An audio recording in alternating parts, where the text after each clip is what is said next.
আসসালামু আলাইকুম। আশা করি সবাই ভালো আছেন। আজ আমি আপনাদেরকে একটা রাজমোহিনী তাবিজের ব্যাপারে আলোচনা করব। তো রাজমোহিনী তাবিজ বলতে কী বোঝায়? আমি ইতিপূর্বে অনেক ভিডিও দিয়েছি আমার চ্যানেলে রাজমোহিনী তাবিজ সম্পর্কে। অনেক ভিডিও দিছি, অসংখ্য। কিছু তাবিজ দিছি, রূপার পাত দিছি, রাজমোহিনী আংটি দিছি, রাজমোহিনী লকেট দিছি, অনেক ভিডিও দিছি। এমনকি আমি আমার জীবনে অনেক রাজমোহিনী তাবিজ বিক্রি করছি। আবার আমি নিজেও রাজমোহিনী তাবিজ নিজে পরে থাকি। তো রাজমোহিনী তাবিজ কি আমি এখন সংক্ষেপে বলি, যারা এই ভিডিওটা নতুন দেখতেছেন।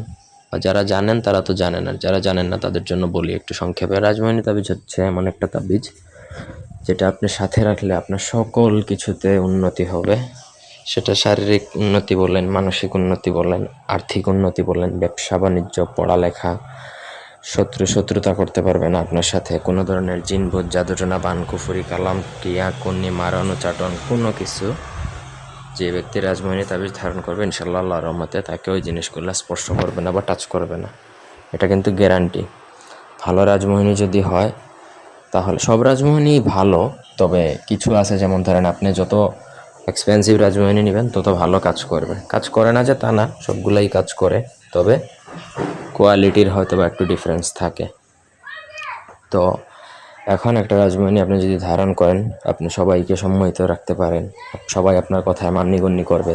দোকানে রাজমোহিনী যেগুলো হয় এগুলো কাস্টমার আকর্ষণ বা কাস্টমার বৃদ্ধির জন্য প্রয়োগ করা হয়ে থাকে নর্মালি, বা অনেকে নেয়, অনেকে ব্যবসা বাণিজ্যের জন্য নেয়, নিজের জন্য নেয়, ফ্যামিলির জন্য নেয়। যারা অনেক দীর্ঘদিন ধরে জাদুটোনায় আক্রান্ত, শত্রু দ্বারা জাদুটোনা শুধু আক্রান্ত হচ্ছেন তারাও নেয়। এটা নিলে মনে করেন শত্রু যত বড় হেডমালা লোক হোক না কেন, যত বড় তান্ত্রিক আছে, একবার ভিতরে ঢুকিয়ে দিলেও কোনো কাজ হবে না। মানে আর রাজমোহিনী তাবিজ থাকলে তাকে আর কোনো জাদুটোনা টাচ করতে পারে না নরমালি।